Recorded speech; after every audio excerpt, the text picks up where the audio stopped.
Bienvenue chers téléspectateurs, c'est Mohaïda Garamo avec le journal du vendredi 2 décembre.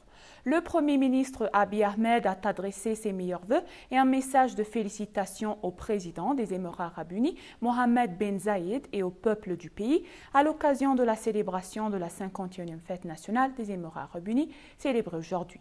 La fête nationale des Émirats arabes unis est célébrée chaque année le 2 décembre pour marquer l'unification des 7 Émirats et en seule nation. Le Premier ministre Abiy, dans son message, a exprimé ses meilleurs vœux au président et au peuple des Émirats arabes unis. Je voudrais féliciter mon frère et ami, le président Mohammed Ben Zayed et le peuple honorable des Émirats arabes unis pour la célébration de la 51e fête nationale, a déclaré le Premier ministre sur Twitter.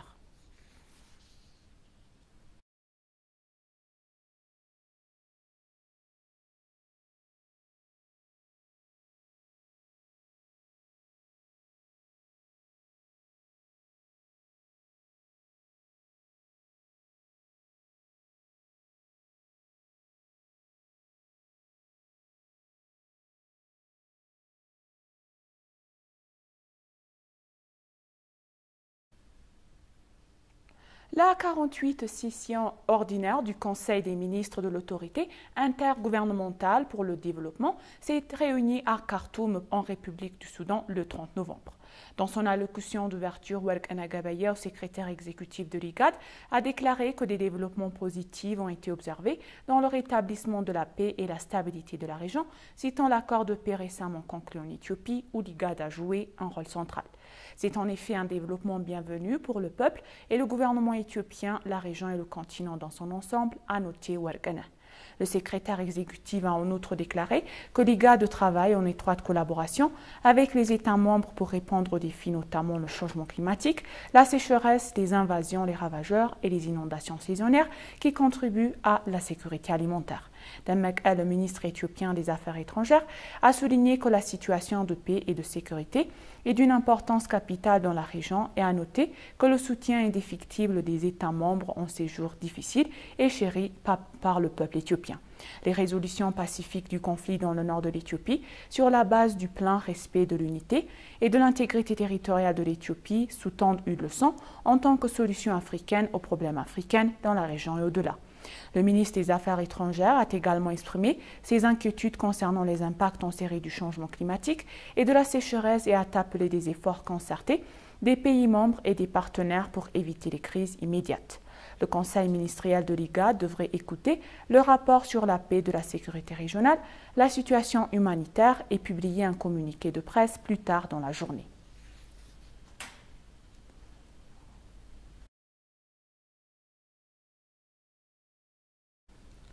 La Commission éthiopienne du dialogue national a révélé son calendrier pour mener le dialogue national d'ici mars 2023.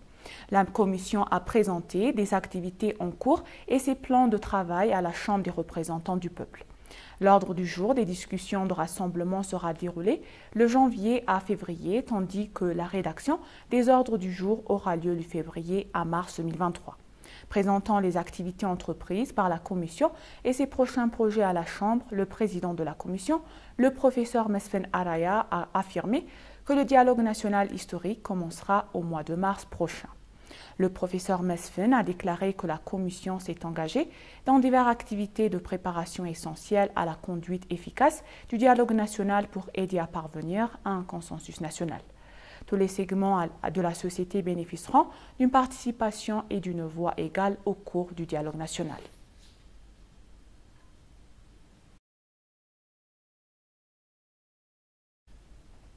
Un projet visant à renforcer la résilience des communautés touchées par des catastrophes grâce à des solutions durables dans les régions Oromia et Somalie qui a été lancé à Addis Abeba. Le projet d'un coût d'environ de 18,8 millions de dollars est financé par la Direction du développement et de la coopération de l'Agence suédoise de coopération internationale du développement. Il s'agit d'un projet conjoint mis en œuvre par l'Organisation des Nations Unies pour l'alimentation et l'agriculture, le Programme des Nations Unies pour les établissements humains et l'Organisation internationale pour les migrations. Le projet qui sera mis en œuvre dans les régions d'Oromia et de Somalie vise à fournir aux personnes déplacées à l'intérieur de leur propre pays et aux communautés touchées par le déplacement des solutions durables. Le projet de 4 ans devrait bénéficier à quelques 54 400 personnes dans les deux régions selon l'ENA.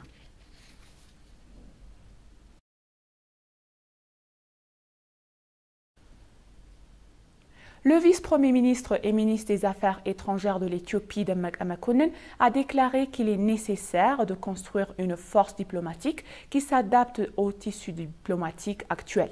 Pour cet objectif, des efforts sont déployés pour former de jeunes diplomates visionnaires et pour apporter des activités diplomates productives et efficaces à la nation. L'Éthiopie, l'un des rares pays africains à avoir été admis à la Société des Nations, est devenu membre le 28 septembre 1923 et a été l'un des membres fondateurs des Nations Unies. Les relations extérieures de l'Éthiopie font référence aux relations diplomatiques globales de l'Éthiopie. Le ministère des Affaires étrangères supervise les relations extérieures et les missions diplomatiques du pays. Les efforts diplomatiques éthiopiens ont commencé au sein de son ministère des Affaires étrangères il y a plus de 120 ans. Les diplomates chevronnés du ministère ont partagé leurs années d'expérience avec de jeunes diplomates. Le vice-premier ministre et ministre des Affaires étrangères Demmek Mekonnen a souligné à l'occasion qu'une force diplomatique soucieuse de l'honneur de son pays, une force diplomatique forte et responsable est nécessaire au bénéfice au grand public. Le professeur Brook Hailou, parmi les diplomates chevronnés, a souligné qu'il était nécessaire de construire une force diplomatique qui s'adapte au tissu diplomatique actuel et rendre l'Éthiopie compétitive dans le monde. Diverses activités de formation et d'information sont organisées par le ministère afin que l'Éthiopie puisse disposer de diplomates de remplacement qualifiés et compétents. Les jeunes diplomates sont instamment priés de renforcer et de poursuivre ces formations. Le ministère des Affaires étrangères a également annoncé que les feuilles de route par l'amélioration des relations extérieures pour l'avenir et les activités de restauration sont en cours de réalisation.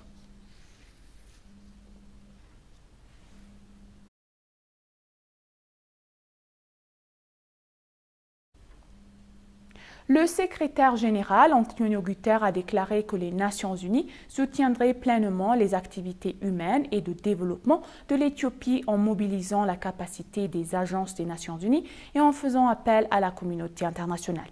Guterres a fait cette remarque lors de la conférence de presse conjointe qu'il a tenue avec le président de la Commission de l'Union africaine, Moussa Faki Mahamat, à la fin de la 6e conférence annuelle Union africaine-ONU à Addis Abeba aujourd'hui. Répondant aux questions posées par les journalistes, le secrétaire général Antonio Guterres a déclaré que l'ONU soutiendrait la mise en œuvre de l'accord de paix dirigé par l'Union africaine, l'effort de reconstruction, l'aide humanitaire et le développement du pays. Nous avons des besoins humanitaires dramatiques dans les zones touchées par le conflit, alors nous montons à l'échelle la capacité de toutes les agences de l'ONU et de nos partenaires afin de pouvoir profiter de l'ouverture des routes qui existent déjà, de l'accès par voie aérienne de tous les autres aspects, afin de pouvoir aussi apporter le plus rapide possible un soutien maximal à toutes les populations dans le besoin. Selon lui, l'ONU est prête à soutenir pleinement l'Union africaine et les parties dans la mise en œuvre de l'accord de paix. Nous sommes maintenant dans la phase de mise en œuvre et nous sommes prêts à soutenir pleinement à la fois l'Union africaine et les parties de toutes les manières nécessaires pour garantir le succès de la mise en œuvre. Mais l'ONU croit au leadership africain pour résoudre les problèmes africains, a-t-il souligné. Nous sommes très heureux de pouvoir soutenir l'Union africaine dans ce processus. En outre, le secrétaire général a déclaré que les Nations unies continueront d'appeler la communauté internationale à soutenir le développement de l'Éthiopie.